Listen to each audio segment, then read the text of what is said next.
into the topic for today. Got a real important topic today, man, so I'm gonna give y'all a chance to tune on in, tap in with your boy, man, before I really start building and venting. Again, I want to get something off my chest, man. I feel like y'all need to hear it. I feel like it's that divine timing, just me tapping into that. So I feel like I got an important message that I feel like will resonate with a lot of people. So I'm gonna give everybody a chance to tune on in before I really dive into it and get to the meat of the subject matter. So hopefully y'all enjoying this Friday thus far, man. Staying peaceful, staying healthy, staying out of the way, staying productive, staying centered and balanced. Eli, peace, what's going on with you, my brother? Magic Rims, peace, what's going on? Kev, what's going on with you? How y'all living? How y'all holding up? How y'all maintaining?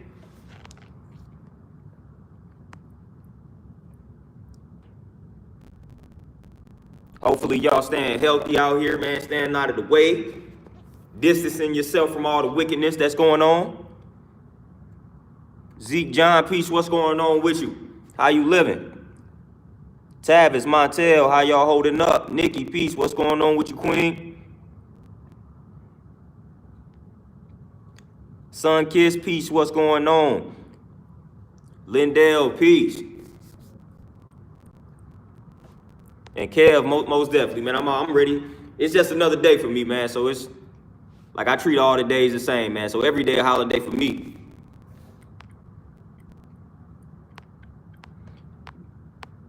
Magic Rims, how you liking that book?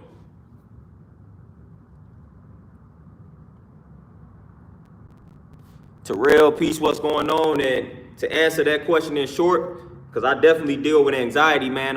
The biggest thing for me with anxiety, just focusing on breathing. Just sometimes I just focus on my breathing like before, because one thing that triggers my anxiety, like I talked about, large crowds. So sometimes, man, before I go face the crowd, man, I just got to get my mind together and just focus on breathing, do some light meditation before I go deal with the actual situation that kind of triggers the anxiety. So that's one thing that I tend to practice, man. It's breathing exercises, just meditating, just getting in the zone, establishing that peace before you go face whatever it is that's triggering the anxiety. So meditation is real helpful for that.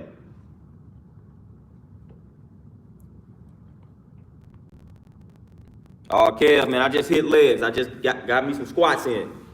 Terrell, appreciate that donation. Max 701, what's going on?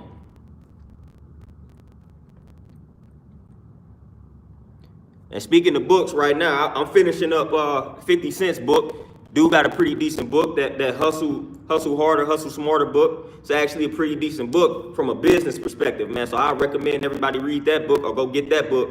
50 Cent actually got a pretty solid book, man. It's one of the better business books that I've read here recently, man. Hustle Harder, Hustle Smarter. That's a pretty solid book, light, easy read.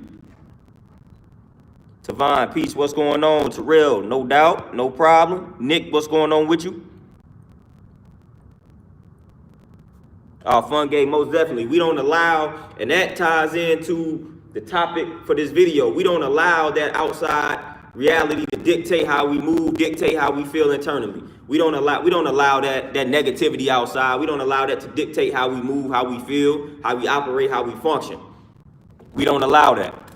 And that allows me to just segue into the topic for the day in regards to letting people or allowing people who are obviously miserable to dictate your worth, dictate your value.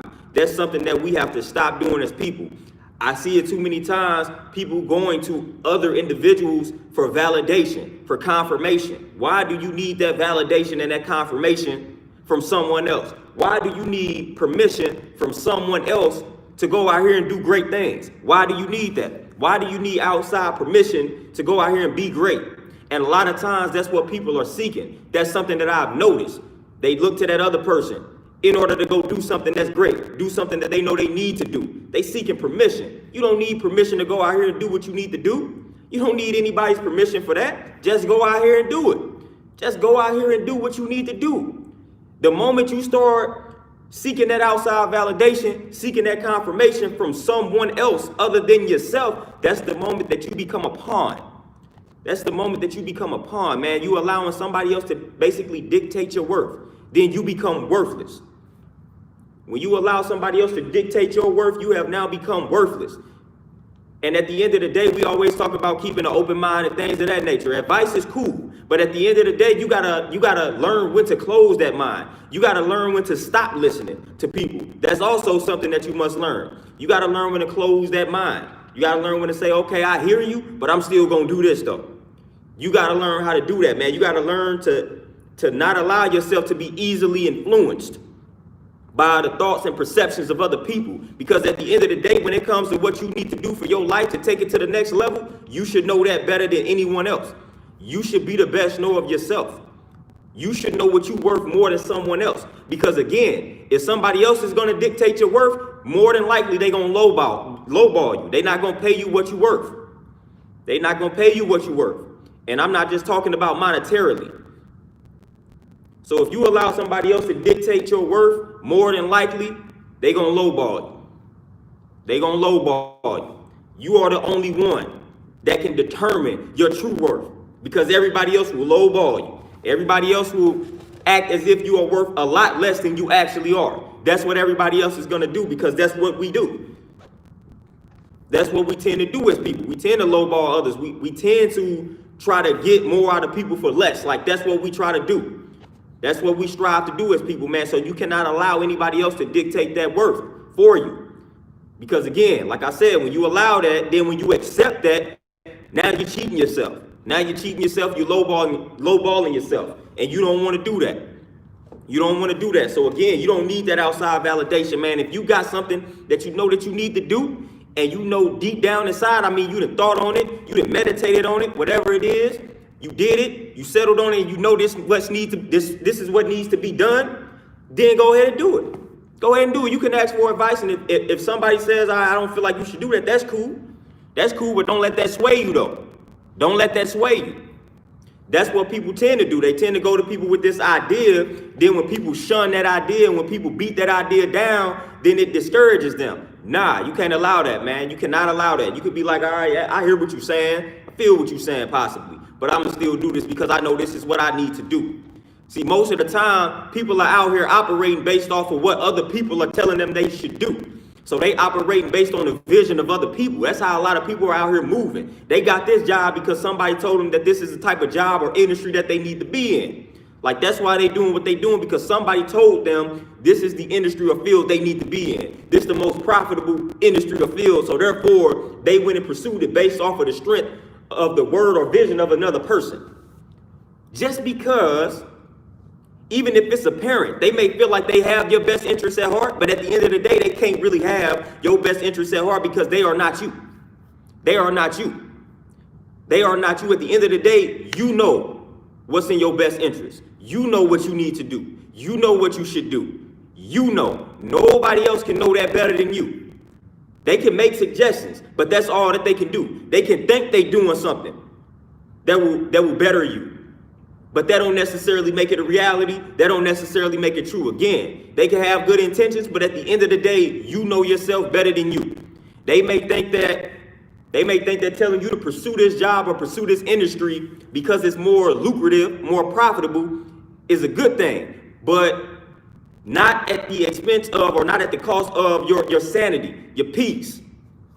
So if that job that's profitable, lucrative, is bringing you a ton of stress, making you unhealthy, creating that imbalance, then that's not really what's best for you. Maybe you need to take that job that's paying you a little bit less, but it's less stressful, and it's something that you enjoy doing. You will have greater potential taking on a job like that opposed to this one that may be lucrative, but it's stressful. It's stressful, and it's going to lead to you eventually self-destructing.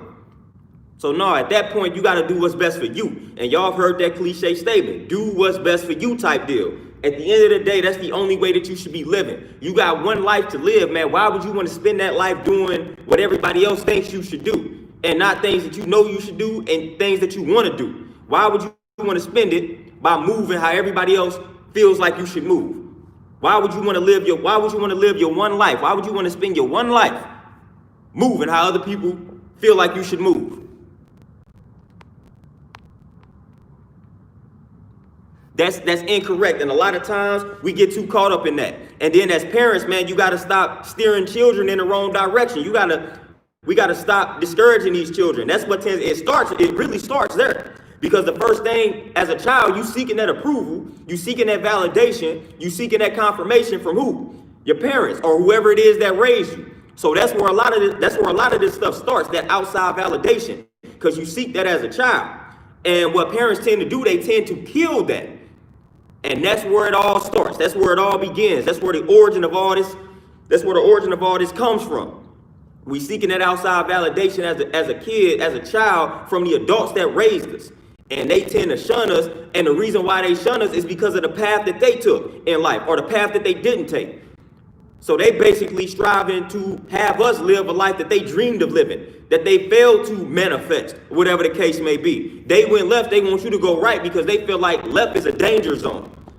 So that's the only advice they have. But at the end of the day, you got to sit down with that child and really figure out who this child is. It's called knowledge of self for a reason. So you can't tell that child because you didn't pursue your basketball dreams and you see they decent in basketball, then make them be a hooper. Like that may not be what they want to rock with. That may not be the life that they want to live. You got to get down. You got to figure this child out, man. You got to figure out who this child is. You got to figure out who this kid is. Like, who are you? Figure out what they interested in. Figure out what they thrive doing, what they love doing. Figure out what they dislike. Figure out the type of environments where they thrive. Figure out the type of environments where they don't thrive. Figure those things out. And you operate according to that understanding. Stop trying to force like your successes and your failures on that child in regards to how you feel like they should move. Don't do that. Don't do that. Don't do that.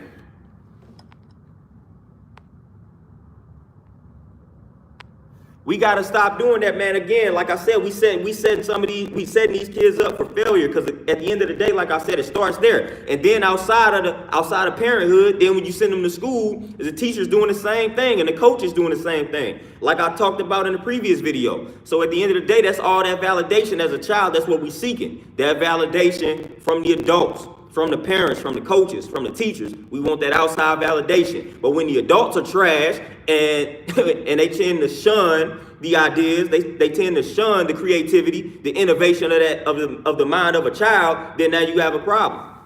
Now you have a problem. Now these children that's growing up now, they're a little bit more rebellious. They don't really care about that validation. And now these adults can't handle that. These adults can't handle that. Now you got these kids growing up like, man, I'm gonna get on YouTube and make this money. Man, they ain't finna try to apply for this job because that ain't the future. And the adults can't handle that, man. They don't know what's going on. Oh, these kids don't listen. Woo, wah, wham. Nah, these kids are tired of you discouraging and killing their dreams. And when they know at the end of the day that what they talking about makes sense and what they talking about can actually be very fruitful for them. So it's like, nah, they tired of hearing that, man. They don't want to hear you shun their dreams. They don't want to hear you kill their dreams when they know at the end of the day they seeing proof of their dream being manifested, being lucrative, being profitable. So they know that you don't know what you're talking about. So they tired of it. And they calling you out on that nonsense. They say, look, I hear what you're saying, but at the end of the day, I know that this is the route. This is the route I need to travel. This is the road I need to go down at the end of the day. And these adults can't handle that. These adults can't handle that. And that's what's creating that disconnect. I applaud the youth. I applaud the youth. Man, I applaud some of these. I applaud them. I applaud them. The youth, they bold out here. They a lot more bold than we were. They're a lot more bold than my brother's generation, my sister's generation. They're a lot more bold than we were. They going out here, man, they doing big things. And they ain't caring what other people think. They ain't caring what the parents think, man, because they know at the end of the day, like the parents don't understand because it's a new era, new generation. It's a new era, new generation. This ain't the time where you can go get that job, be on that job 30, 40 years, then retire with the pension and all that type of stuff. This ain't that. You got to make a way for yourself. You got to make a way for yourself out here. So we don't have that. They don't have that. They're not going to have that luxury. So they got to create the reality that they want for themselves. They got to go out here and get it. They got to grind. They got to make things happen. So this ain't the day where they can go find that decent job, man. That's gonna pay them a nice salary out the gate. It ain't like that no more, man. So they got to find other opportunities. They got to create other opportunities for themselves. So I applaud them, man. I applaud the way these young soldiers out here moving. I applaud it. I wish I moved like that when I was younger, man, because I had that mentality. I just listened to everybody else around me. I was listening to everybody around me, man, and that encouraged me to move in a way that went against what I actually thought and felt was right and exact. So I applaud these kids, man. They ain't falling for a lot of the nonsense, man. A lot of them ain't falling for the college trap, the college scam. They questioning everything, and man, I love it. I love to see it. Not only are they questioning, it's one thing to question something, but then it's another thing to live according to that. So like if you questioning something, you like, man, I don't think this college thing makes sense. And then you actually live that reality out and say, nah, I ain't gonna fool with college. I'm gonna do this. I'm gonna pursue my own endeavor. I applaud that. I applaud that. I love it, man. I love to see that. I love to see that courage. I love to see that bravery. I love to see them being fearless, man, just being bold, man. I love it.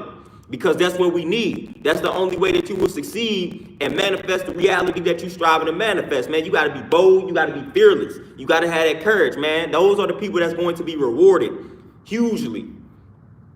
You can't be living in fear, man. You can't be afraid to make moves. You can't be afraid to do it. Of course, it should be calculated, man, but at the end of the day, you have to make the move. And a lot of these adults, they can't understand that. Their problem is this whole security thing. They feel like you work these jobs, they feel like that's security. That they feel like, oh, I'm getting this paycheck every 2 weeks. Job security. Like we already talked about. No such thing as that. The secure thing to do is to bet on yourself. You don't want to let yourself down. You're not going to let yourself down. That's the best thing to do. Bet on yourself. You don't own these jobs. So at the end of the day, it's no such thing as security because again, pandemic can hit, wipe you out. Now your job gone. You can't control those type of circumstances, man. But when you value that ownership, you more in control. You more in control. You betting on yourself. And that's at the end of the day, that's the best bet to place, man, on yourself. I tell everybody, bet on yourself. It's the best thing you can do. It's the best thing you can do. Because now you learn the lessons of accountability. Because again, when you bet on yourself and things ain't going right, you only have you to blame for that. You only have you to blame for that. There is no other thing. You can't point the finger at anyone else. Like you can do when you have a job and things ain't going your way. What you tend to do then? You blame it everybody else but yourself. When you bet on yourself, at the end of the day, that finger gonna come right back to you. That finger gonna come right back to you.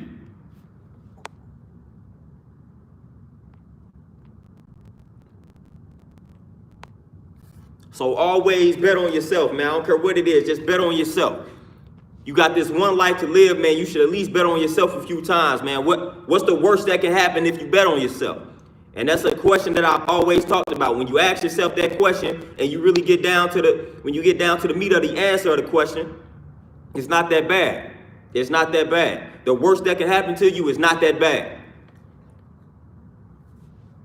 The worst that can happen to you is not as bad as it may seem initially. Just got to think about it, man. What's the worst that can happen if you pursue this endeavor? If you leave corporate America and pursue something that you're passionate about? The worst thing that could possibly happen is it don't go according to your vision, and then you got to go back to corporate America. That's the worst that can happen. That ain't too bad. That ain't too bad. So we got to chill. We got to chill on that fear, man. We got to chill on that fear and stop seeking that validation because 9 times out of 10, when it comes to certain things, especially being black in America, when it comes to certain things, the people around you gonna shun them. The people around you gonna kill them. The people around you gonna discourage you. When it comes to certain things, man, when it comes to like, if you got questions as a youngin', if you got questions about college, you feel like this ain't the path, more than likely when you take that type of thought to an adult, they gonna shun you. They gonna tell you that you need the education, you need to get that degree, you need to go to college. So I suggest you not do that. If you really feel like in your heart and your mind, because the heart and the mind is one. If you really feel like college is not something for you and this is the path for you, move on that thought. Move according to that thought. You can always go back to school. That school ain't going nowhere, man. There's people that be graduating in their 80s from college. So that school gonna always be there. If you have another thought or another vision for yourself, pursue that vision first. Pursue that vision first, man. Don't get yourself in all that debt for no reason, especially when your heart and your mind not into it. This is something that you don't want to do. So why pursue something like that? Don't even do it. Don't even do it. If you have another vision for yourself, pursue that vision first. Focus on that vision. When it comes to starting a business, when you take that around other black people, especially the elders, they gonna shun that. They gonna kill that. They gonna tell you, why would you want to do that? Be careful. They're gonna discourage you. It's gonna be a lot of negative, doubtful energy surrounding that proposition. So when it comes to that type of stuff, man, don't even bring that to certain people around you. Don't bring that around certain people, man, because they gonna shun you. You're gonna get that negative energy, man, and that negative energy can cause a lot of problems in regards to you manifesting that particular proposition or that particular idea. So you gotta watch who you bring those type of things to, especially when it comes to black people, man, because we have been conditioned to shun people who striving to do better for themselves.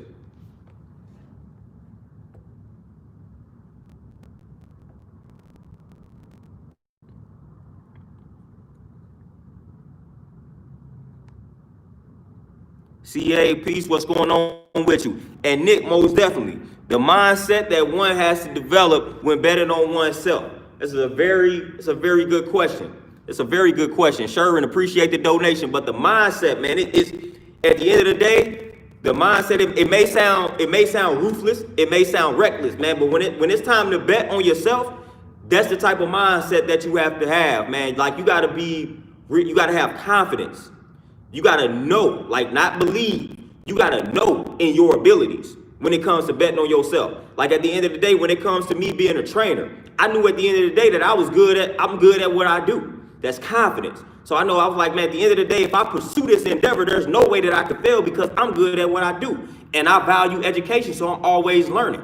So that's another thing. When betting on yourself, you gotta have that confidence, and then you also gotta value learning. Whatever field it is that you are in, have the confidence, and then be a student. Master that craft. So when you focus on those two things, man, nobody can stop you. There is no way that I could fail as a trainer when I feel like, for one, I'm good at what I do and I'm always striving to learn because there's other trainers out here. So what do I do to place myself ahead of those trainers? Constantly learning, man. I'm constantly seeking out information. The moment you stop learning is the moment that you die. The moment that you stop learning is the moment that you die. So when you betting on yourself, you got to educate yourself. Educate yourself every day. Whatever industry it is that you striving to master, man, you really gotta put your hours in. You gotta put those hours in, put those minutes in regards to studying that craft. You gotta be confident. You gotta be confident.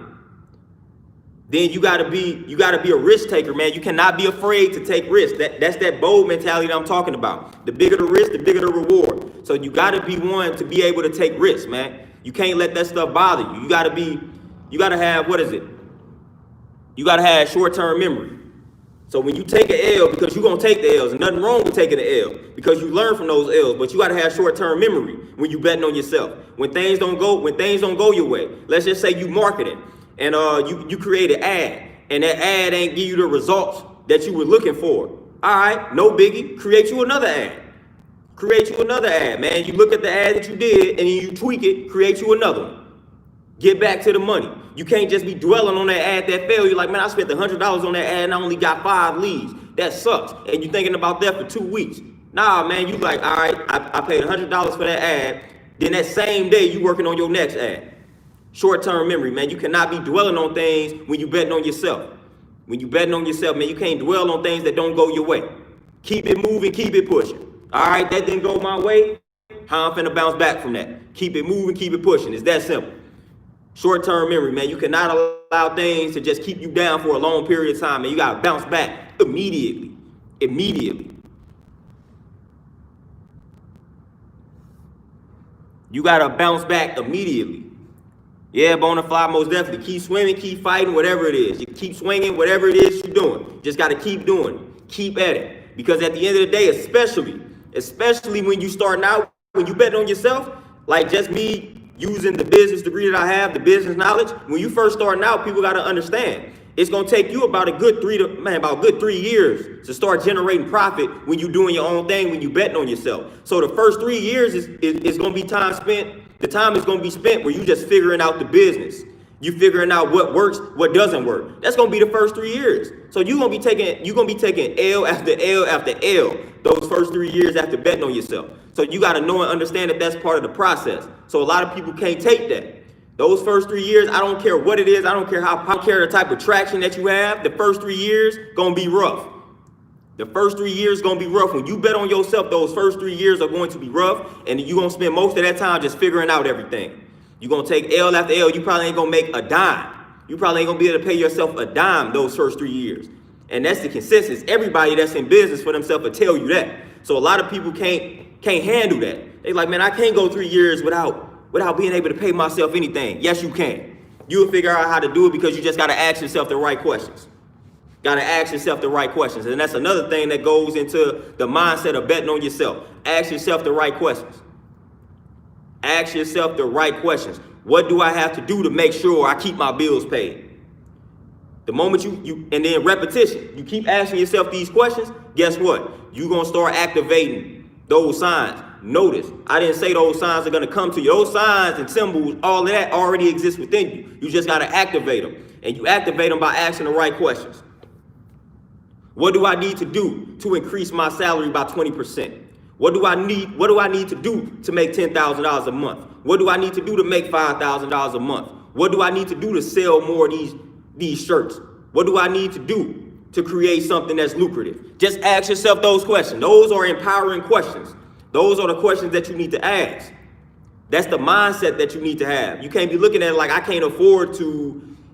That mentality, of course, if you continue to tell yourself you can't afford to do this, that, and the third, then of course, you're going to manifest that type of reality. You're going to manifest those type of circumstances. So no, that ain't the proper mentality to have. Ask yourself better questions. What must I do to be able to live the type of life that I want to live in 3 years, in 5 years? Terenzo, what's going on? Bonafide, I'm making you a moderator here.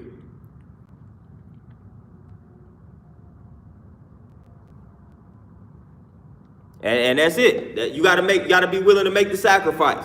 Sacrifice is a big part of the game when you bet on yourself. Sacrifice. I mean, that's gonna be the word. That's gonna be the word for like 4 years. So you gotta be able to say, like the book, a book I got, man, it talks about beginning with the end in mind. So you gotta, when you bet on yourself, the moment that you start that process, you gotta have the end in mind. What is it that you are working towards or working for? What are you doing this for? You gotta operate with that in mind at all times. That's your why, basically.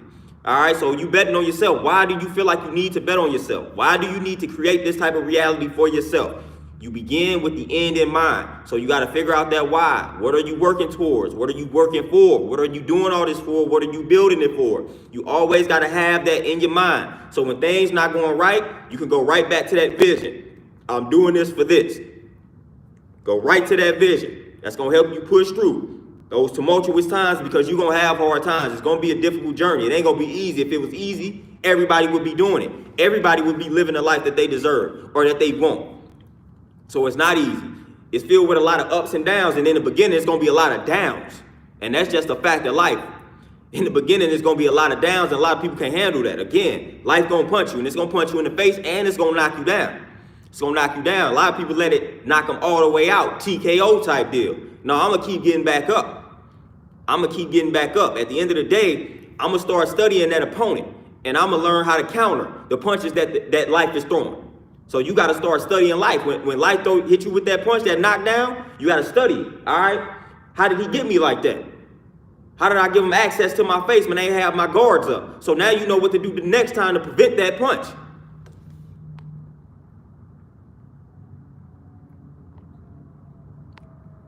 Terenzo, what's going on?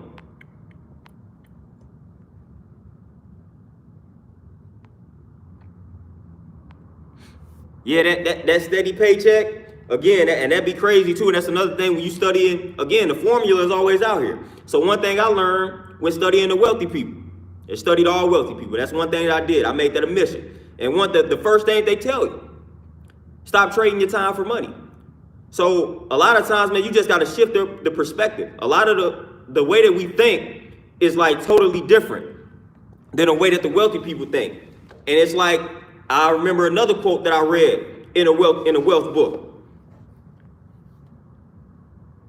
Sherwin, appreciate the donation. Another thing that I read in a wealth book, it was basically talking about a person that the reason why a person is probably making like $50,000 a year opposed to like $100,000. It was like the only reason that person is making $50,000, not $100,000, because they don't know how to make the $100,000. Like that's the key. Everything has a formula. So right now, whatever your financial situation is, let's say you want to double that. The only reason why it's not double now because you lack the know-how. And that's literally all that it is. You lack the know-how. If you sitting at 40,000 a year right now and you want to get to 80,000, the only reason that you're not at this 80,000 because you don't know how to get to that 80,000. It's a formula. You got to figure out. You got to do the math to it. You got to figure out what it is that you need to do to get to that 80,000. What it is that you need to do to get to that 6 figures. And again, we focusing on the financial number because we can measure that. We can measure that. And of course, we need money to operate within this society. So again, I know people act like it ain't all about the money, but at the end of the day, money is a part of the equation. Currency is a part of the equation. So we got to figure out ways to manifest the type of currency that we need in order to live the life that we feel like we need to live in this particular country. So currency is important, but it's easy to manifest it. It's easy to manifest, man. It's not as hard to manifest as we think, as we have been taught to believe. It's not that hard. It's not that complicated. But one thing that I learned was to stop trading your time for money. When you trading your time for money, again, that's problematic. And most of the time, you're going to be selling yourself short, or you're going to be overworking yourself, overwork, underpaid type deal.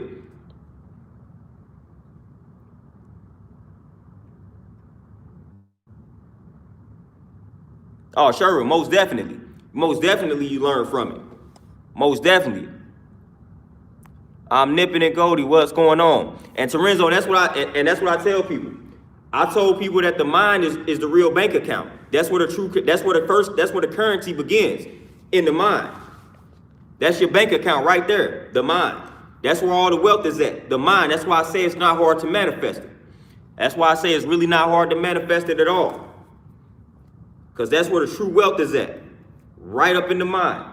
Right up in, so whatever it is that you feel like you need financially, and we talking about the physical portion of it, you can create it in your mind first. So again, if you sitting at 40,000 right now, all you got to do is start planting $80,000 seed thoughts, and you're gonna easily manifest that in the physical form. So a lot of people don't understand that correlation.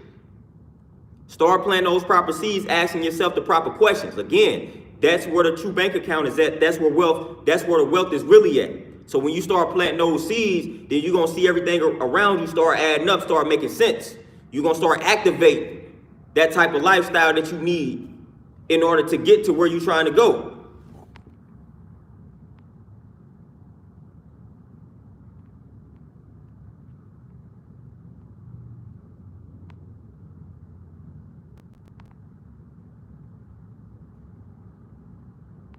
Oh, Bonafide, yeah, most definitely.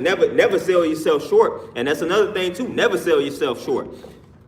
Again, and that goes back into allowing people to basically dictate what you worth. Like basically what I do as a trainer, man, and like I said, at the end of the day, I feel like my prices are fair. One thing I'm not about to do though is negotiate. If you can't afford my services, then my services are not for you. And a lot of times we be afraid to place that type of value on ourselves, on our product, on our service initially out the gate. No, when you good at what you do and you confident in regards to you being good at what you do, no, you need to get paid accordingly. Never sell yourself short, because then when you do that, you're going to end up working way too hard. Way too hard. Don't do that. You're going to end up working way too hard when you sell yourself short. So that's why, like, I'm not about to be training people for cheap prices. No, like, you're gonna have to pay to get trained by me because I'm good at what I do. If you come to me, you will get your results, guaranteed. And I'm confident you will get the results, man. So you have to pay me accordingly, you know. So initially, I felt like I was selling myself short, so I had to raise my prices because I'm not going out like that. I'm not going out like that. And that's what I encourage everybody to do, man. If you thinking about going out on your own, doing your own thing, man, do not sell yourself short out the gate. Don't do it. I know it kind of feels like you may have to charge a cheaper price or a low price because you're just starting out, but no, you don't have to do that. You do not have to do that starting out the gate. You do not have to do that. And then again, another thing too, another piece of advice when it comes to betting on yourself, doing your own thing, you don't have to work with any and everybody. If you have a client-based business, like you don't need to work with any and everybody just to get your business off the ground. Figure out who your target market is, your target customer, the people that you want to work with. Figure out that type of person and then work with those type of people. Because when you start accepting any and everybody, again, you're going to tire yourself out. You're gonna tire yourself out. Gonna run yourself through the ground. It's gonna be stressful. Figure out the type of person that you want to work with, type of people that you want to work with, and target those people. You do not have to work with any and everybody. And a lot of people make that mistake. You cannot please everybody. So focus on a small segment of people. Focus on that small segment of people. You can't please everybody. It's impossible. So stop trying to do that. That's like even with YouTube. I know I can't please everybody, so I'm not trying to please everybody. My message is for a small segment of the population. And everything that I talk about targets that small population, that small segment of the population. I'm not trying to be out here pleasing everybody. It's not gonna happen. Not gonna happen. Cam Cooper, peace, what's going on? Yeah, Bonafide, most definitely. And all money ain't good money type deal. Even if they willing to pay top dollar for the service, if you and that person don't connect or mesh, I don't deal with it.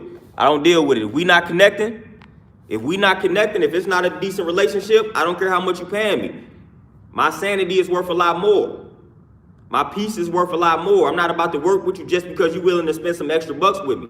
Nah, man, we gotta connect, man. It's gotta be a peaceful relationship, man. It's gotta make sense. I'm not about to allow you to stress me simply because you paying me more.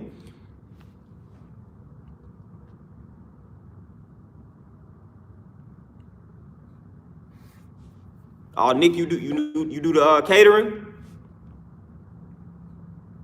Yeah, Nick, and a lot of people out for the discount. They out for the discount. Again, goes back to letting them dictate your worth. The one time that you slip up, the one time, and this is what I tell people, man, you got to stick to your guns.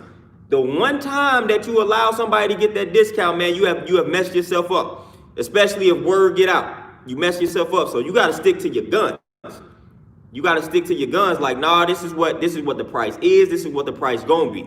Not giving you a discount, not gonna let you slide. Because I let you slide once, you're gonna think I'm gonna let you slide again. Then you may tell other people that I'll let you slide. And there we go, now we got a problem. So now I'm sticking to my guns. If I decide to give anybody a discount, it's because I decided to give someone a discount. Not because they was pressing me, not because they asked me for the discount. I'm not about to let them dictate that, no.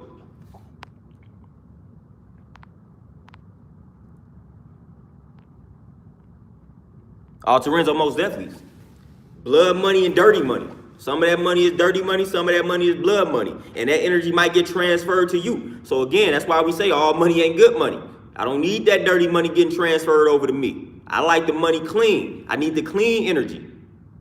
I need the pristine energy. Oh, Bonafide, when it comes to friends, like the thing I learned about business, even in regards to just being partners and things like that, I don't operate a lot with family and friends. When it comes to like my products and services, I don't even the only time that I talk about the stuff with family and friends if they hit me up about it. I don't even really care to tell them or inform them a lot about my products and services. I don't even do it. They see it when I post it on social media. If they want it, then they know where to get it, they know where to find it, or they know where to find me. But when it comes to like family and friends, sadly enough, like I don't even waste time in that field, man, because I don't have time for people looking for discounts because they family. I don't got time for people looking for discounts because they friends, because it's not gonna work like that. I'm charging you the same thing I would charge the person I just met yesterday. I gotta stay in business. I can't allow for you to occupy my space and not pay me accordingly.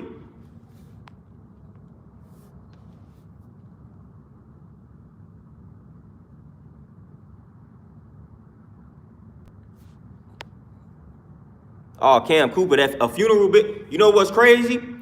What's crazy? I was talking to somebody about investing about some months ago, and I said, man, y'all need to look into investing in funeral homes. I said, man, because one thing is for sure, people gonna continue to die.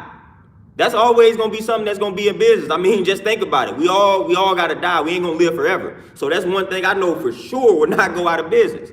So that's one thing I was talking about with investing. I was like, man, look up some funeral homes to invest in, because again, we all got to die. We all got to be buried somewhere, depending on, we all got to be buried. Unless you're getting cremated and things of that nature. But I'm like, at the end of the day, man, these funeral homes, that's a very good investment. It's a very good investment. A lot of people sleep on that investment, man. We be looking for all these companies with the vaccines. I'm like, man, find you some funeral homes. You gotta think about it. They giving people this vaccine that's essentially gonna what? Gonna kill them. So then when they kill them, when the vaccines kill them, what's got to happen? We got to bury these people. Funeral homes. As sad as that may sound, at the end of the day, that's one of the best investments.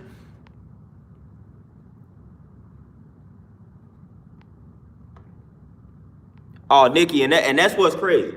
That's what's crazy. I have, like on my end, I have people that looking for a discount for my training services because we may be cool, because we may be family, but then they'll go pay somebody that they don't even know $250 a week. I mean, every 2 weeks, $500 a month. And I ask for half of that for the month, and they act like it's a problem. But they'll go pay somebody $500 a month to go train them, and they don't even know this person. You see me, you see that I'm about this business, you see that I'm in shape, you see that I know what I'm talking about, then you go find somebody that you ain't never met, and you willing to pay them double of what I'm asking. So I don't even have time to deal with that. Torenzo, yes, from my understanding, because I got an uncle that dabbles with the funeral business.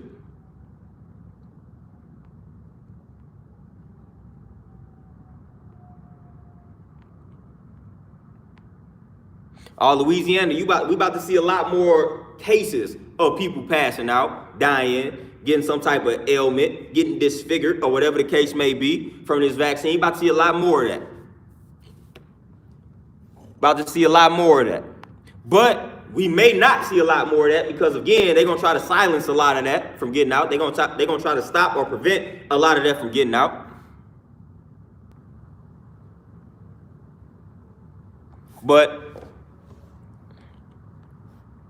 oh yeah, Tavon, we getting cashless, and y'all know, like I said, I worked at a bank, so I know what's coming on the bank end. I know what's coming on the bank end. I know exactly what's coming. Like a lot of these smaller banks, a lot of them about to cease to exist at the end of the day. A lot of them about to cease to exist.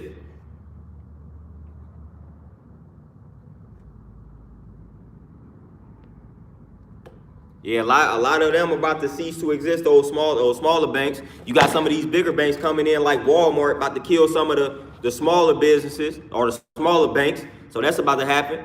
This cashless society is coming sooner rather than later. It's already here for the most part for some banks. It's already here. Like Bank of America is getting there.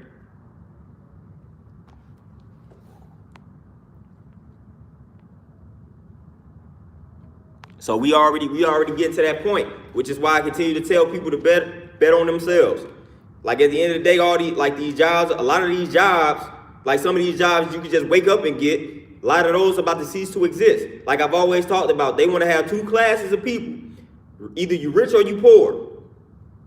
Like the middle class, they about to get rid of that. They about to eliminate middle class. You either about to be rich or poor. And I don't know about y'all, but I'm gonna just go ahead and be on the rich end. I ain't dealing with being poor. They not about to get me like that. Because again, when they get us, like when they get people into those two classes, Ricardo appreciate that donation. When they succeed in getting that rich and poor class, like then that poor class, that's gonna be the people that they're gonna be able to easily control, hit them with that vaccine, force the vaccine on them. Now, when you're gonna be in the rich class, you're gonna have a little bit more say so, a little bit more power. Like, nah, I ain't fooling with your vaccine. Keep that away from me. I don't have to get this vaccine because you know that job trying to make you get that vaccine. Well, when you boss up, you don't have to answer to nobody. Like I got my own establishment. I'm not gonna have to get no vaccine. Some people right now, I got some clients that I train, like that's the question. They're like, hey, did your job make the vaccine mandatory yet? Like these people are concerned because there's people in these jobs, because I train them, that they don't want to get the vaccine, but they feel like their job about to make it mandatory. So it's like, what do I do? So it's like, now we finna have to take it to court. You about to have to say it's against my religion. Like you gonna have to pull out tactics like that. But a lot of people don't want to do that. That's time and energy. Antoinette, peace, what's going on? So we getting to that time, man. So you either about to be rich or poor. And again, I'm not striving to be in that poor class, man. We don't deserve that. I'm not striving to be in that class. No. It ain't happening. Jamar, peace, what's going on? So again, the way to avoid that, bet on yourself. Bet on yourself. Because it's a lot of people walking around concerned right now for their jobs because they don't want to get the vaccine, but they feel like it's about to be mandatory. So they don't know what to do. And that's a bad dilemma to have to deal with. That's not a good feeling. That's not a good fight.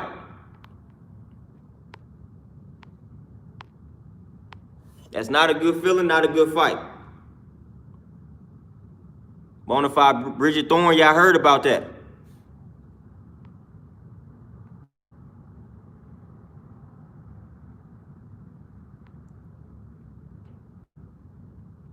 Oh, Magic Realms, most definitely. And then what people, again, too, when we're talking about cashless society, like at the end of the day, just me working at a bank and me having the knowledge on banking in the first place, I mean, as soon as you come out the womb, like you in debt. Like that's how deep the situation is. As soon as you come out the womb, like you already owe money. Straight out the womb type deal. That's how this society is constructed. As soon as you come out of the womb, like you already in debt. You already in debt. And then when they tell you that your money really in the bank, like the money really isn't in the bank type deal. How do I know that, man? Let's say you got 100,000 in the bank. Try to go to your bank right now and get $100,000 out. You won't be able to do that. You might have to come back. That money had to be ordered because that money truly is not in the bank like that. But y'all know the science behind that though. Y'all know how that go. If you got a certain amount of money in the bank, man, you're not about to be able to go to the bank right now and get it. You may have to set up a special date. You may have to place an order. Like I need 30,000. Well, we can't give you that 30,000 right now, sir. Well, I got 30,000 in my account. Well, we don't keep that type of cash in the branch, sir. So we gotta order that money for you, and you gotta come back 3 to 4 days. How do I know I've done that type of stuff? Because I worked in the bank. People trying to withdraw a certain amount, like we can't do it. We don't got that on us.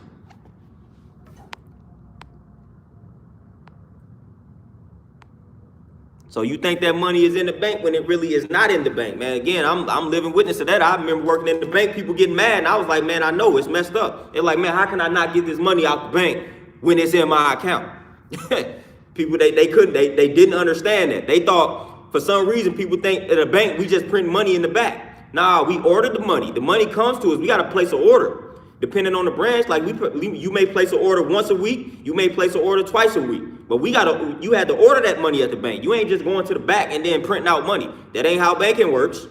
That money is coming from somewhere. It's coming from Garda. It's coming from the Brinks truck. Like we all know that. So that bank, you ain't in the back just printing money. That ain't how that work.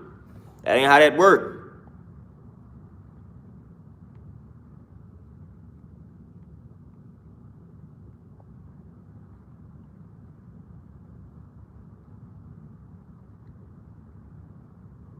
Bonafide, I think I know what you're talking about. I think I know what you're talking about. I forgot her name too, but I think I know what you're talking about. Oh, Tavon, we already know Bill Gates' children ain't gonna get the vaccine. None of the wealthy people and their children gonna get this vaccine. None of them. You can bet your bottom dollar on that. They probably gonna come out.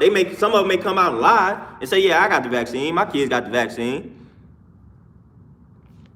But we already know that that's not gonna happen. We already know how that rolls. We already know how that game is being played. We already know what's really going on with that. So it ain't even no debate for me. It's no vaccine. There's no debate there. Like that's not happening. I'm not getting a vaccine. I don't get flu shots and I'm not getting a COVID shot. I haven't had COVID, not gonna get COVID. Just ain't happening. Like I'm taking care of myself. I'm taking care of myself.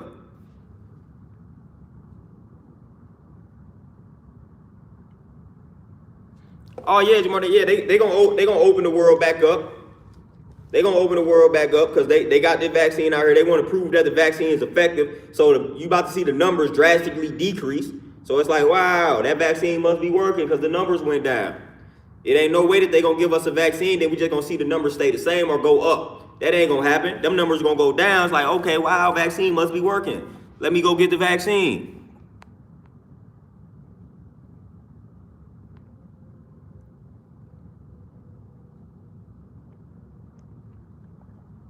Oh yeah, Bonafide, most definitely, and that's where I'm at with it. I know my worth. I'm not gonna allow these institutions to force me to get a vaccine. Nope. For one, why should I get the vaccine when I done been out here thriving and surviving around it, in the midst of it, and I didn't get the slightest bit of a cold?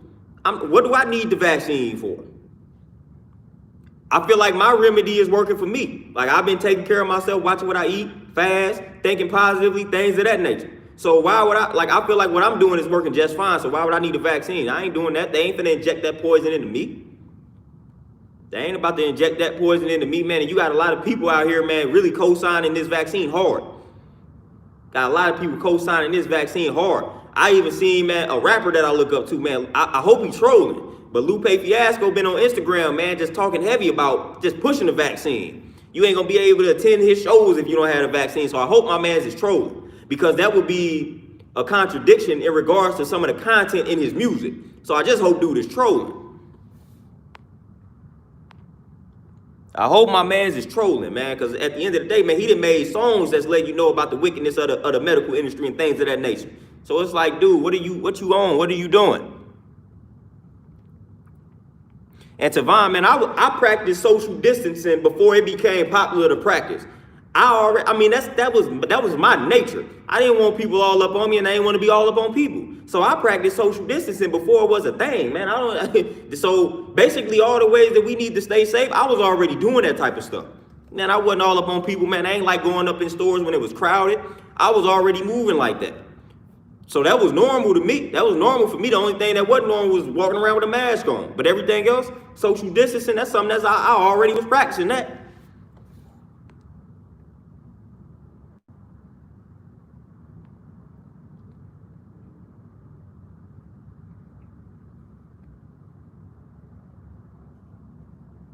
Oh, sure, most definitely.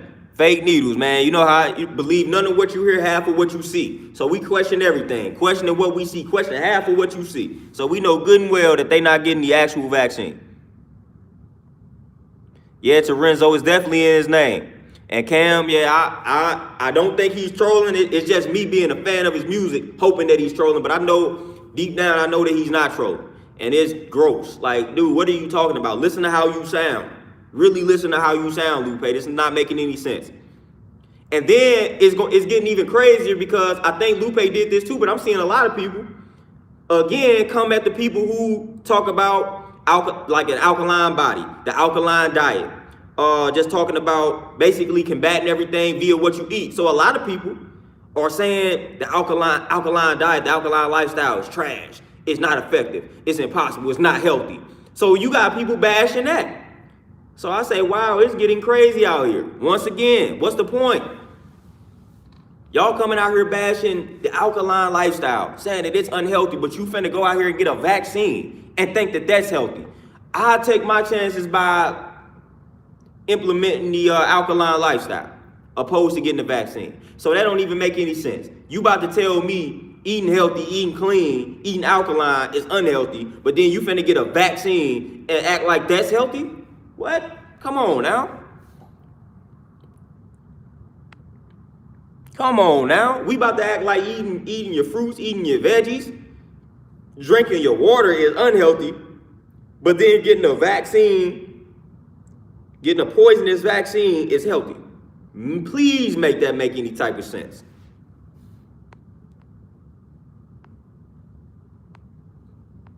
Please make that make some sense to me. That makes no type of sense. That makes no type of sense.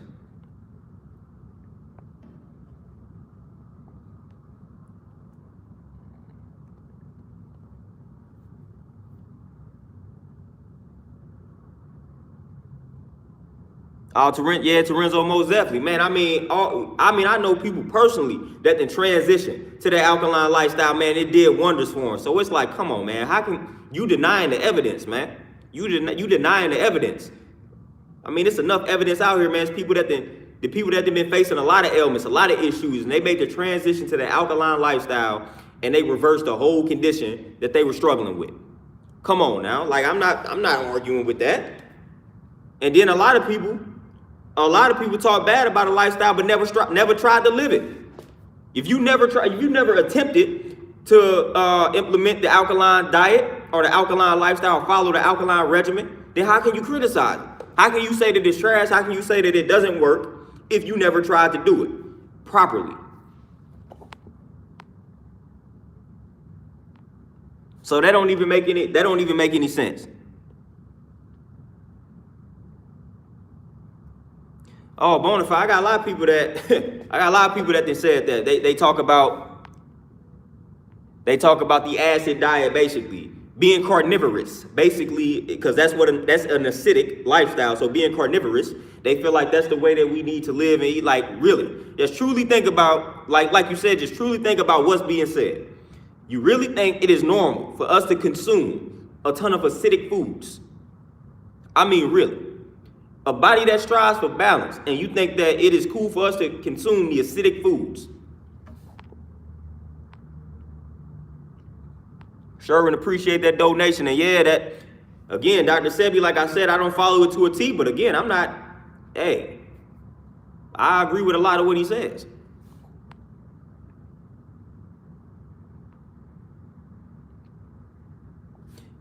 Brandy, I guarantee you that all the people that were in on the creation of the vaccine, none of them will take the actual vaccine. None of them, because they know exactly what it is that they have constructed. But again, like I said, this vaccine existed years ago.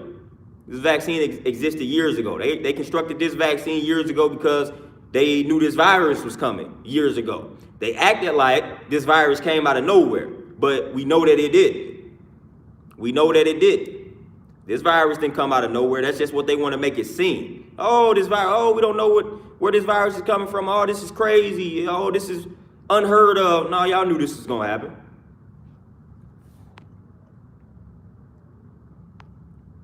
Yeah, Bill Gates basically. If you've been following Bill Gates for a minute now, none of this is surprising to you, because Bill Gates basically let us know what was about to happen way before it has happened. So if you have any type of knowledge on Bill Gates, like this whole virus popping off, like you saw it coming, because Bill Gates been talking about this type of stuff for a long time. So it was just a matter of time before something like this actually happened.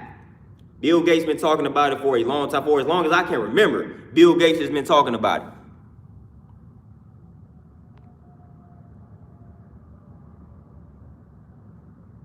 Yeah, Jamar, I believe so.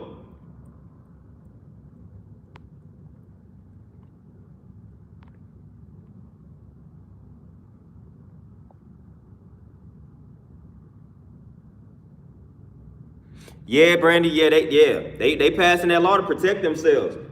And like I said, for the most part, what's about to happen is, and I talked about this in previous videos. For the most part, all that's about to happen is they're not about to attribute the cause of death to the vaccine if people die after getting it. They will say they died because of a blood clot or because of the complications from the diabetes. Like, during this whole pandemic, I haven't really heard of people dying from like anything else other than COVID. It might be 1 or 2 cases here where somebody had like a heart attack, or they died in their sleep, or they diabetes complication, whatever the case may be. 1 or 2 cases. But for the most part, all I'm hearing about is people coming down with COVID, people dying of COVID. Now, when you start putting the vaccine out here, then you about to start seeing the other causes of death come back to the surface. Oh man, they died of complications from the diabetes. Oh, they had pneumonia and they died. Blood clot killed them. All of these causes are about to come back to the surface, because they're not gonna say the vaccine is killing them. No, they about to say, no, that person had a blood clot. Well, what caused the blood clot? Well, we don't know. Oh, that person died because of complications from the diabetes. Well, what caused the complications from the diabetes? We don't know. But that's what they're about to start doing. So this vaccine, if they have a number, say, okay, this many people died after receiving the vaccine, that number is pretty much going to be lower than what it actually is. So let's say it's 5,000 people. That number might be 20,000.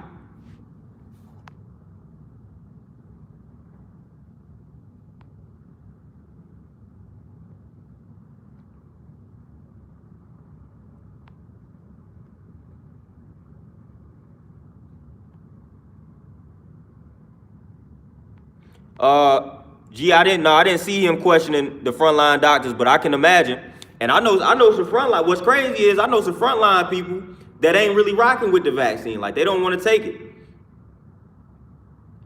And it's like a conflict of interest, because it's going to be hard for them to maneuver without taking it.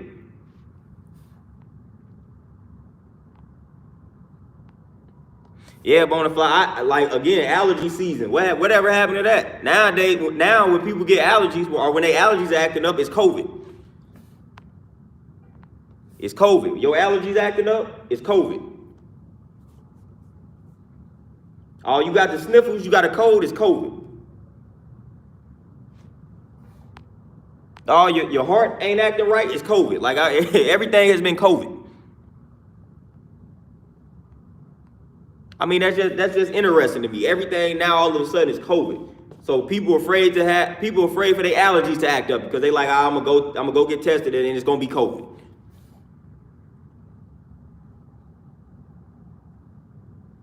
Oh yeah, most of you sneeze, man, your eyes get watery, you breathe wrong, COVID. Like you can't do anything without somebody thinking you got COVID, without you probably thinking you got COVID.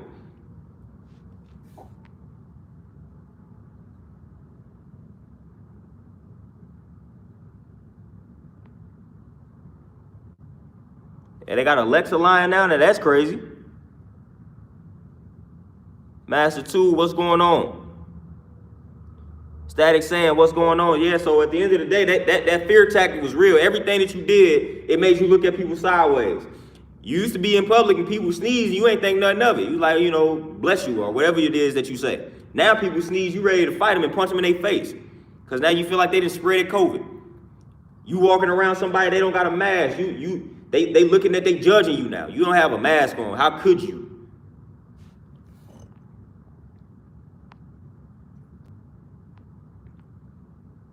Like, how could you not walk around with a mask? You the reason why it's spreading. I ain't never had the COVID. You the reason why it's spreading because you not walking around with a mask on. Like, that's the world we live in. People ready to fight you because you not wearing a mask, and they think you the cause of the spread of COVID.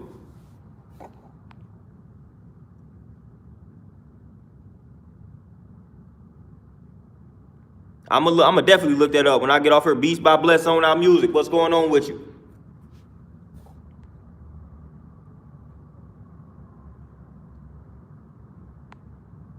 Oh yeah, Bonafide. I just hate wearing a mask. I just feel like, for one, I don't like to feel like I'm being controlled, and I feel like when I'm wearing that mask, I feel like I'm being forced to do something that I know is just stupid, and I don't like that. I've never liked feeling like that. So that's my biggest problem with wearing a mask. I just feel like I'm forced to do something that I know deep down is dumb and not effective. But you can't go in some of these stores without the freaking mask, and I don't like that. I don't like to not have an option.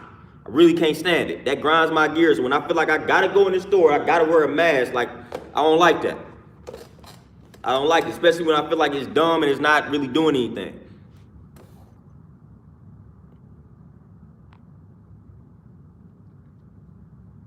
Man, Master 2, I'm glad you brought that up, because that's crazy. Man, you got people, again, I don't really too much care for holidays, but at the end of the day, people be off and you go see your family. Man, I know people that not even going to see not even going to see their family, not going to see their mother, their father, their grandfather, grandmother, because of COVID. So now all of a sudden you scared to see your family members now? What in the world? That is crazy. So now all of a sudden we scared to see our family members. Like that, you have got to be kidding me, man. You never know when you might see some of these people again, man. Now we're afraid to see our family members. It ain't even like we passed being afraid to hug them. Some people ain't even going to their houses for the so-called holidays, man. Now that's weird, man. Man, I ain't afraid to go see my moms right now. I'm not afraid to go drive to my mother and my father's house right now. I'm not afraid to do that. Man, that's crazy.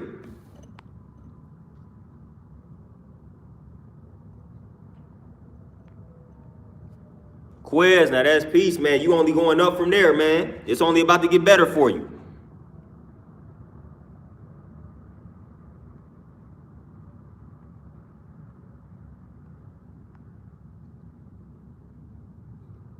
Yeah, Tavon, I'm flat out like, you really think that something is being spread because people don't have masks on. But, and y'all done heard my rant, and it's like broken record. But y'all think I'm passing around a virus because I don't have a mask, but y'all got the mask on, and y'all know the quote, y'all know what's coming. Y'all got the mask on, but again, y'all at the drive-through line at McDonald's. So, who's really worse? You think I'm spreading COVID, but you spreading diabetes, you spreading heart disease, you spreading all type of cancers, you spreading all of that to the younger generation because you choosing to not watch what you eat. But you think I'm spreading a virus because I'm not wearing a mask. But you spreading all those bad habits. You passing all those bad habits down to the youth. You setting your child up for diabetes in the future, and they may have it now, because they getting type 2 diabetes younger and younger. So you setting your children up for diabetes, cancer, heart disease, high blood pressure, hypertension, all of that, because you don't have discipline in regards to what you eat, but you want to come at me for not wanting to wear a mask. So again, that's ridiculous.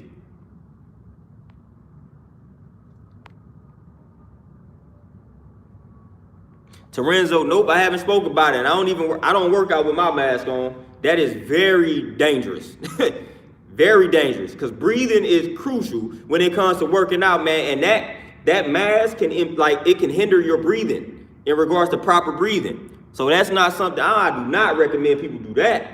Unless you're doing like the high altitude training and you got one of those high altitude masks. That's the only time I recommend working out with a mask.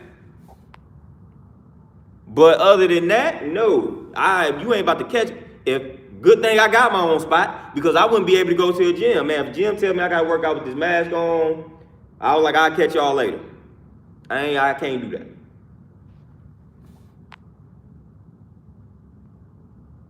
Jamar, you can run cardio with that mask on, might end up dead.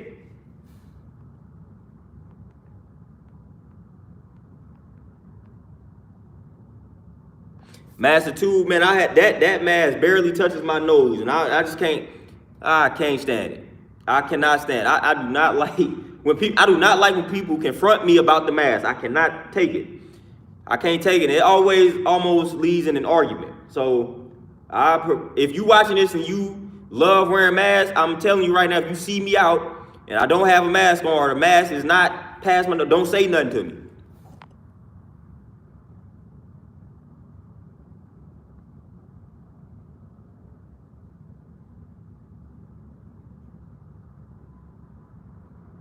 Mr. Know-It-All, and there you go. There you go. I mean, that's the question. That's the question that you have, that we need to have the answer to. That's the question that we need to have the answer to. I mean, the public, this is the thing that was killing me. They didn't create all these restrictions, gave us curfews, closed down shop. How was the number still increasing? You can't operate with X amount of people in the store. You got to social distance. They got the lines spread out, yet the numbers constantly increasing. Constantly increasing. Everybody walking around with masks on, but the numbers constantly increasing. It seemed like the more and more people that were following the rules and the guidelines, the more and more cases we got.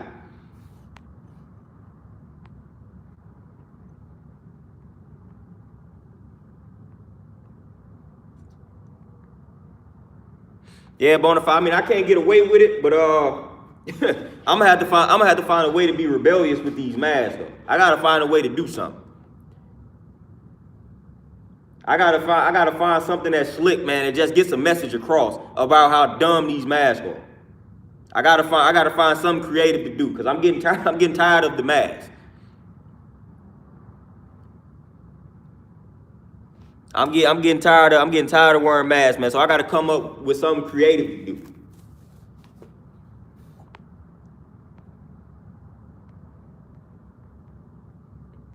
I might come up with a mask that look just like my face or something, man. Just trick people. Like, you idiot, I do got a mask on. It just it's the same as my face. Like, I might do something like that, man. Just start playing tricks on people.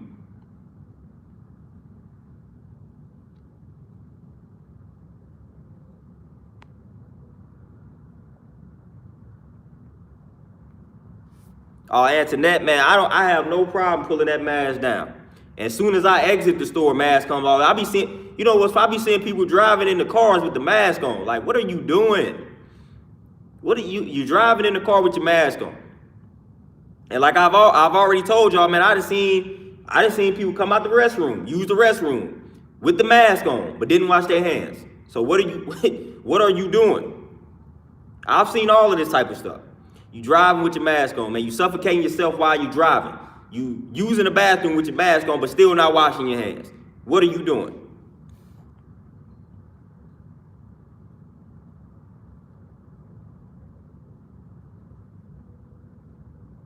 Yeah, Terrence, I'm definitely gonna find a creative way to get a message across with these masks. I've got to find. I'm gonna find something.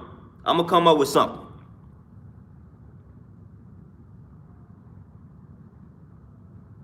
Yeah, man, I wouldn't be surprised some people go to sleep with the mask on, man. It's just crazy. It's people out here disowning their family members. Like, man, what you coming over to I'm not letting you in my house. I don't know where you been. I don't know what you might have COVID. You can't be around my kid. You might have COVID. I mean, I've heard some strange cases, man, in regards to this whole virus, man. People straight out here afraid to mingle with their family.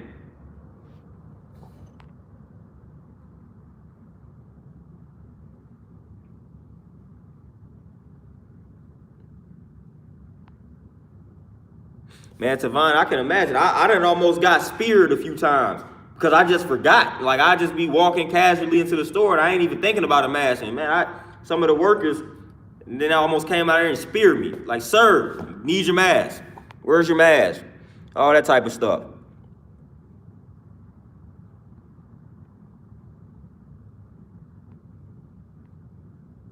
Bonafide, I wouldn't put it past them in regards to that being part of the agenda. I feel like I feel like it's a lot of layers to this particular agenda in regards to what's really going on and what they are striving to do.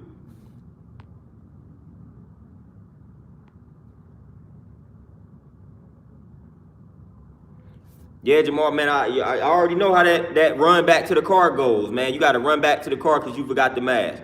Or something, man, I didn't even have a point where I forgot to have a mask in my car, so therefore now I can't even stop by the store that I need to stop by because I don't have a mask.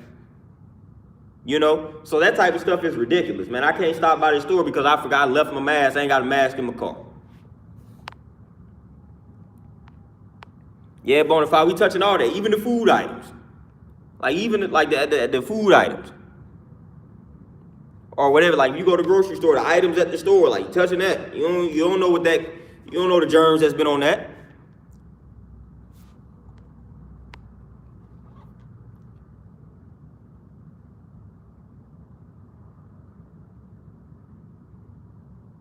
Yeah, Static saying that's what I mentioned.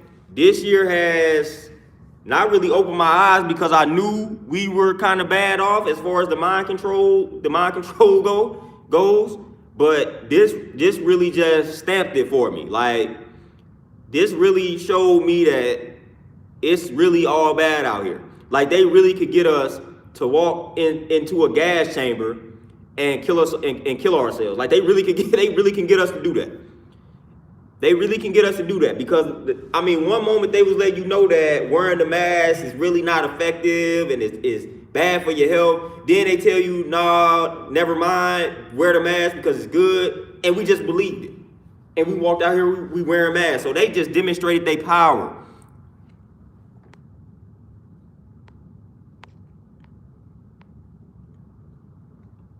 Like they really demonstrated their power to the point where like people straight believing it, regurgitating it. Yeah, you need to wear your mask because they say that the mask, this, that, and the third. It's like, really? So now we just blindly believing what they say?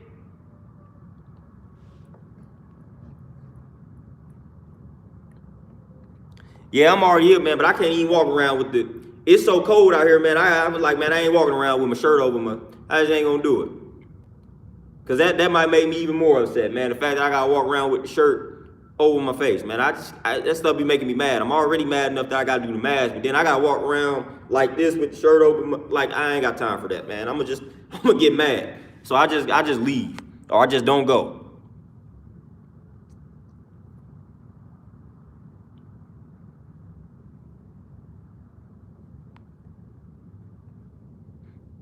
Oh, Inky's raised me, man. Man, when I get on YouTube, soon as I scroll down, all I see is COVID-related news. That's all I see. The crazy thing is, but you don't see natural remedies to combat COVID. Natural remedies to build up your immune system. You don't see none of that though. You see, oh, the COVID death toll to reach this. Such and such died from coronavirus, or such and such died from COVID. Such and such received COVID vaccine. Like that's all that you're seeing.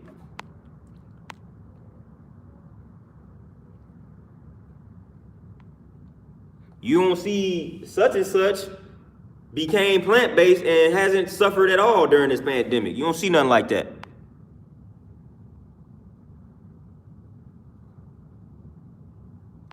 Yeah, I'm nipping and go. That's crazy. We say that the virus came out of China, then we wearing a mask that was made in China.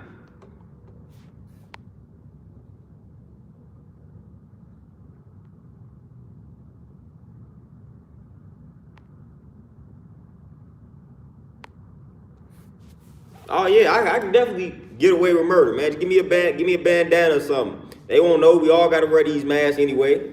Get away with it. You can get away with it now. This is the perfect time for a criminal.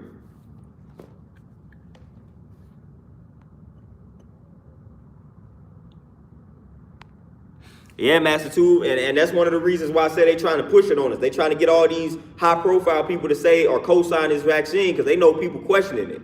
So they got to convince the masses, they got to persuade the masses that, hey, this is safe, it's effective, and all of that type of nonsense that we know is trash. But that's why they're getting these high-profile people to come out and speak on behalf of the vaccine. Nobody care for that. I don't care who getting the shot. I don't care if my favorite rap. I don't care if Tupac came back today and got the vaccine. I'm not getting the vaccine.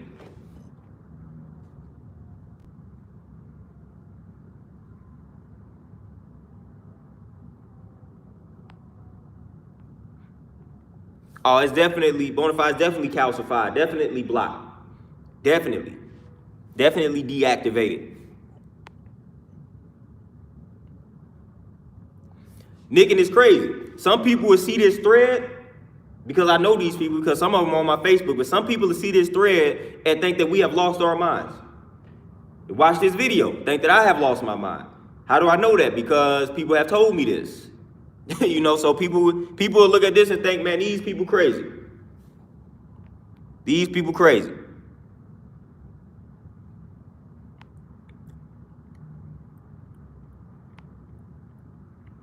Yeah, Torenzo, Crips and the Bloods, they were already doing this back in the day. They were already covering their faces with it. They was already doing it. So we should have listened to them.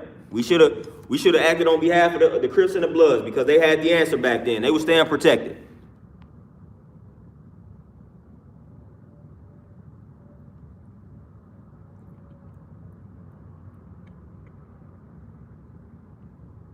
Yeah, Jamar, they done had us out here protesting. They done had us out here voting or dying. I guess I died because I didn't vote, but they had us out here at the ballots. So when it came down to having to get people out here to go vote, to get the boogeyman Trump out of office, they was encouraging everybody to get out there. They was encouraging everybody, go to the ballots, vote or die. I chose death, I died. I ain't vote. But like that was that tactic for that. They weren't talking about, oh, social distance, stay at home. Nah, it was like, nah, go to that ballot. Go to that ballot. Risk your health to get Donald Trump out of office. If it would have been anything else, they would have been telling you to stay at home. But nah, they wanted you to go out there, vote, risk your health. Now your health can be risked if it revolves around voting. So now social distancing and all that don't matter, as long as you vote.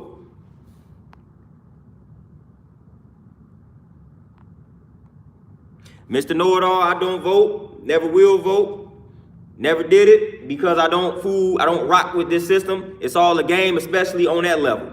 I don't believe anybody is elected. I know that they were selected, and I broke that down in a video, and it's a book I got that's called Powers That Be. That book broke down the whole selection process of a president. Once I read that book amongst other books, I was sold. It made all the sense in the world to me. For one, it specifically talked about how Bill Clinton was molded for his presidency. So he was selected as like a youngin. So when I started reading stuff like that, even the Bushes, like they was molded as youngins. So they were selected as young men to be president. So they already knew that this was gonna happen. And it talked about the selection process, the steps and things of that nature. So I'm not participating in anything that I know is like deceptive. And that I know is an illusion, and that I know real change is not going to spark from. That's why I don't participate in voting on that type of level.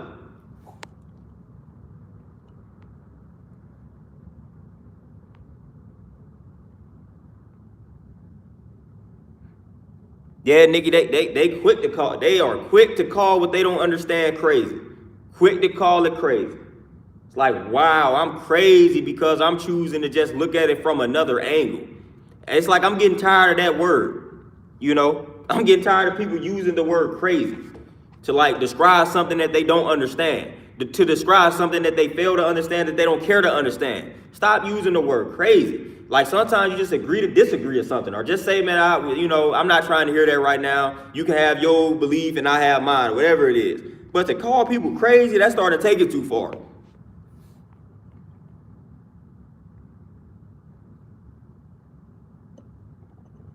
You Bonafide, I seen that book. I didn't read it, but I seen that book.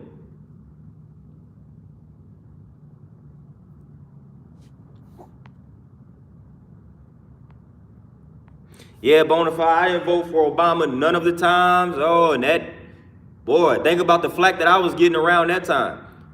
I was on Facebook heavy. See, this back when I really had no filter. I didn't really care about anything, so I was saying whatever came to my mind. Plus, I was like, I had just reached the age where I could actually vote. And I was going in. I'm like, I ain't voting for this dude. I'm not doing it. And I was dropping documentary after documentary. These documentaries you can't even find on YouTube anymore, so I know it was a lot of truth to these documentaries. The Obama Deception, I talked about this plenty of times. It's hard to find that documentary. It's like about 3 hours. Man, I was posting documentary after documentary, information after information in regards to why I ain't participating in this nonsense, man. And people couldn't understand what I was talking about. And they was calling me crazy, calling me ignorant, calling me stupid, all type of stuff. And I'm giving you sources. So I can see if you calling me stupid and I wasn't supplying you with sources, rationale, things for you to read and watch. Like, to me, the stupid person is the one that is not watching a documentary that I suggested or reading a book that I suggested. How you gonna call somebody stupid when they giving you sources and you don't want to read the source and you don't want to watch the source? Like, nah, that's stupid. That's ignorant. Study the source. If I give you a video to watch and say this is what led to my conclusion, watch the video. Then reach you a conclusion. Read the books that I said. I read these books and it told me this, that, and the third. And I'm giving you the books. Read the books. But don't just call me stupid or ignorant because I'm choosing to do some knowledge to some stuff, man, that may be kind of left field to you. And you don't want to do that knowledge. You don't want to do that research. So that's the type that's what was crazy. Like back then, it wasn't like I was just speaking just for shock value. Like I was actually researching the stuff.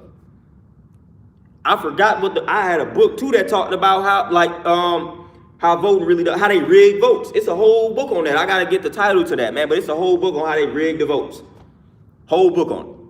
So this ain't the type of stuff that I don't just believe this. Like it's actual proof out here, man. Evidence out here that confirms and validates what it is that we talking about, that we all saying.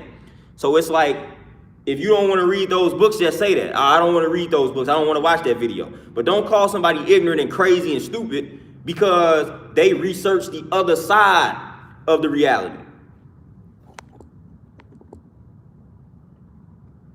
I mean, I got books on Bill Clinton that's letting you know how wicked the Clintons were. And a lot of people, oh, they crazy. Oh, look at the source of that book. It's like, man, did you read the book though? I mean, did you read the book? Like, you criticizing the source, like, just read the book. Just read the books that I have. Just do the knowledge to it. I did enough research on Obama. I let y'all talk about Obama, man. Y'all just liked him because he was a cool dude. He was a cool dude. That's it.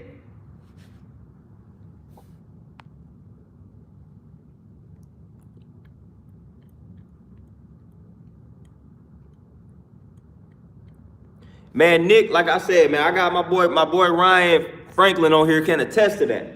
But man, I've been talking about this stuff since like 2009. And I had got burnt out for a period. But man, I was talking about this stuff when it really wasn't pop. Like I went vegetarian and vegan when it wasn't pop, when they ain't have all these like this vegan food out here. Like I went vegan, I made that transition when people didn't even really know what being vegan meant. I tell people I was vegan back then, they was like, what's that? Like, that's when I made the transition. I was talking about this information when it was really not popular to talk about. We was talking about the Illuminati and little stuff like that, like when that wasn't the thing to talk about. Then it became popular, and I was like, all right, man, I'm about to fall back, man. I ain't talking about this no more, because now everybody who's anybody is talking about this. I mean, we was legit Illuminati scholars, man. We had the government. We were scholars on the government, from the Federal Reserve, man, to these big corporations, to the little corporations that control the media. Like when Professor Griffiths talked about the Jews, man, we was talking about all of that. Let's talk about all of that.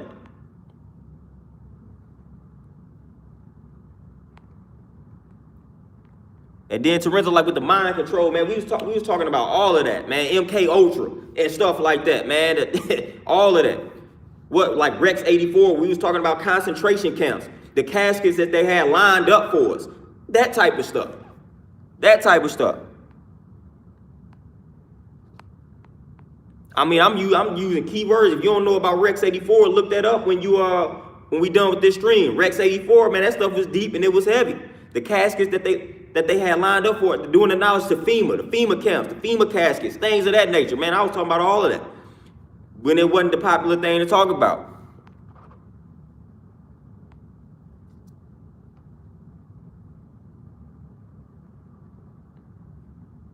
Mr. Know-it-all, yeah. 9/11, crucial. 9/11, crucial. And man, what was it? Man, I forget if it was Bin Laden. I think it was Bin Laden, but like right before, what was it, like a week or so before the towers hit? What, George Bush had like a meeting with Bin Laden or something like that? Okay, I think it was Bin Laden, man. But right before 9/11 hit, man, George Bush had a meeting with one of them. Like that, I mean, right in your face. George Bush had a meeting with one of them like a week before the towers were knocked down by our government. George Bush had a meeting with him right before. So we already know. What did he say? George Bush knocked down the towers.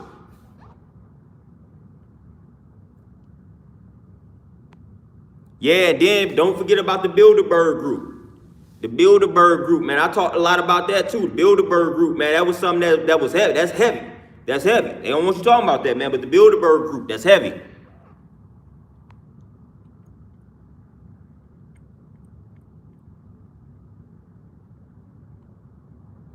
Mr. Know-it-all, yeah, that too. And then again, like the stock market. One thing, if you look into, you can learn a lot by studying wealthy people. And one thing that you can learn when you study these wealthy people is when a disaster is about to strike.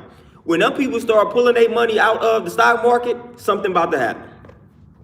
Something about to happen. When you start seeing Warren Buffett sold all his shares and this, that, and the third, Bill Gates sold all his, something is about to happen.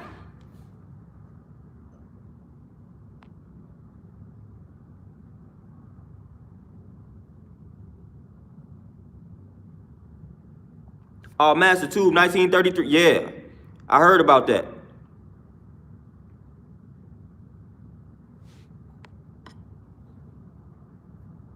Oh yeah, boy, yeah. The political realm, that is Hollywood. That is Hollywood.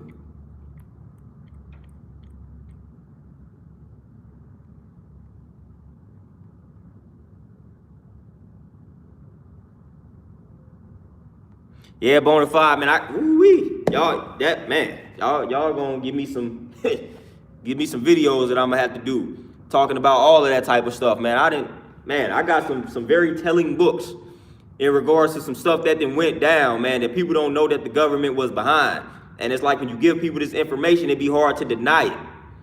It'd be hard to deny it.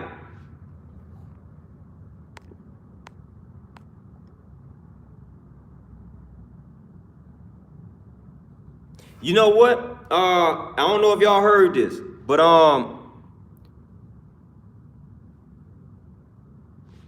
1984, like no, not 1984, which was that's a Jew, but Behold a Pale Horse. I have heard, I don't know if you all have heard this, but I have heard the author of that particular book was a spy himself. So I heard that he put that book out, and that was supposed to be a distraction. So he was basically a spy. He was working for the government while he put that book out. I have heard that. I don't know if you all have heard that. Yeah, I heard Bill Cooper was a spy. He was a spy at the time of the writing, so he basically put out that book as a distraction.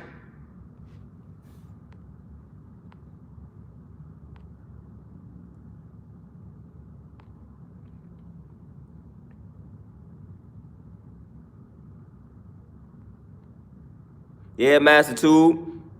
Yeah, exactly. And that's why I tell people, hey, we might as well get in on it. We can't let them make all the money.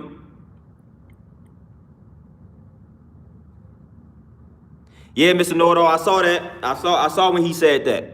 I saw that he said that, and that's another thing. People, the Rockefeller family, boy, studying them. Oh my goodness, I got a lot of information on them, and I'm gonna eventually bring this type of stuff to the surface. But you know, timing is everything. Timing is everything when it come to this type of information, because we know how they like to do these type of channels. So I got to be strategic. If y'all ain't realized that I'm a little strategic when it comes to certain pieces of information, I ain't about to just give you video after video exposing stuff, because then that's how they really get onto your channel.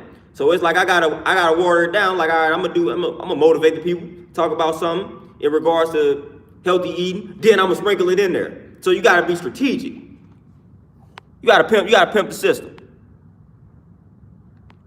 The one appreciate the donation. So we gotta be strategic with how we move and how we expose this system. It's a strategy behind it. I'm not gonna be like all the other people. It's a lot of people that can just expose. Then your channel gets shut down. I'm learning from that. I'm like, all right, now I'm not gonna move like that. I got a lot of information that I could put out, but I ain't about to just overload the minds of the people with this information, because then they gonna be like, whoa, who is this guy? Like, no, I got a plan. I got a plan behind it, because I need the message to get out. Can't have them banning the message.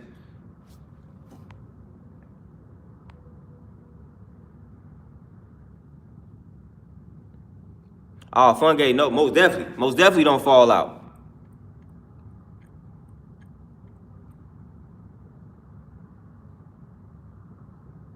Yeah, Bonafide, that's definitely interesting. But I had saw that as well. And then y'all know the big bank, J.P. Morgan and Chase. That's another family to study, the Morgans.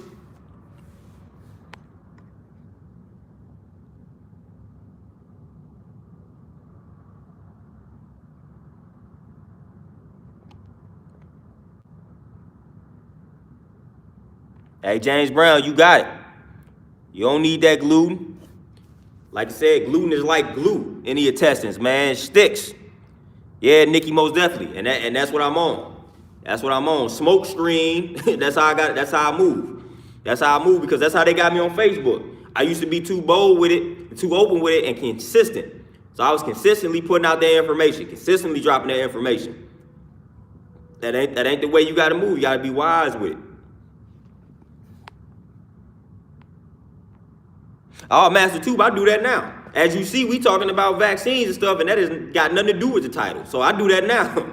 I title things one thing, and then I know I'm gonna get off and talk about something else. But that's also a part of the slick marketing, slick tactics. It's how you gotta operate. It's how you gotta operate.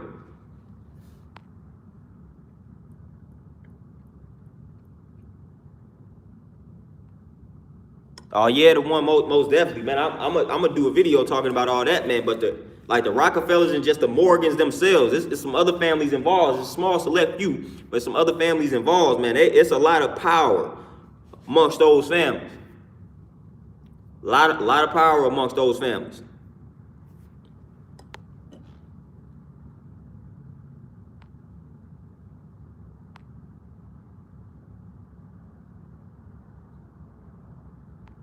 Yeah, Funky, man, that cybersecurity, that's really something that I'm striving to master.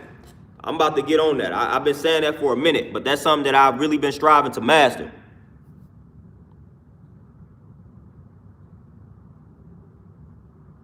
Oh yeah, it's people talk about privacy. Like when you on these platforms, privacy. I used to tell my people all the time. Y'all know how the elders get. I don't want to put my credit card information on. I'm like, man, they already got your. If somebody wants to hack you, they can do it. Like your information is already on a computer somewhere. I don't want to put all my information on this website. I don't want to put my name. I don't want to put all that on there. I said, man, your information is already on a computer. Somebody can already get access to it if they really wanted to.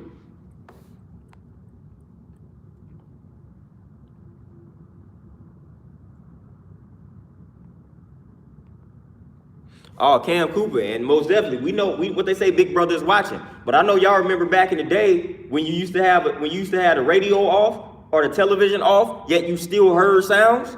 Like that's what be happening. I know I ain't the only one that been there, done that. You had a TV off, you had a radio off, either one of them, yet you still hear it. You still hear it. You still hear some rumbling in the background. You still hear somebody talking. Like, nah, like that's them watching, that's them listening.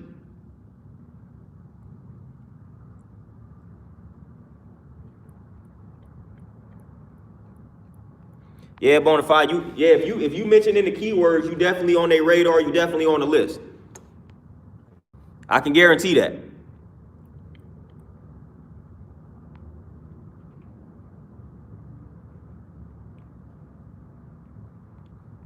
Yeah, I'm nipping in the Rothschilds, most definitely. We know that history. And then even that was the whole thing with Jay-Z, you know, Rockefeller. Like, come on, man, out of all, then you putting up the rock, boy. Jay-Z used to get a lot of flack for all of what he did.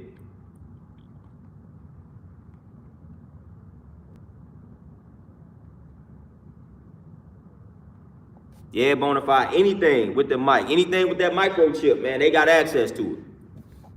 They got access to it.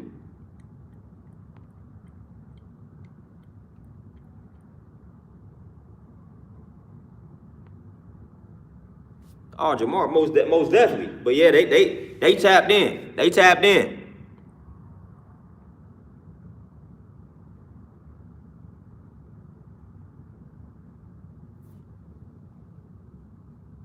Oh, Ryan, yeah, everybody gonna always think you crazy. Everybody gonna always think that.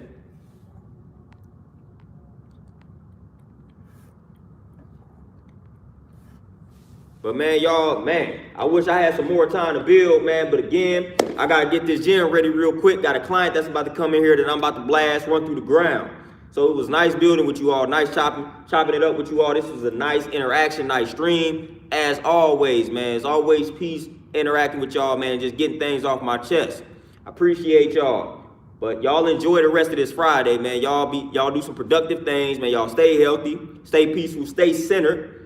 I may catch y'all again Sunday. If not Sunday, definitely Monday. Y'all be easy out here. Y'all stay up, stay peaceful. I'm out, y'all. Peace.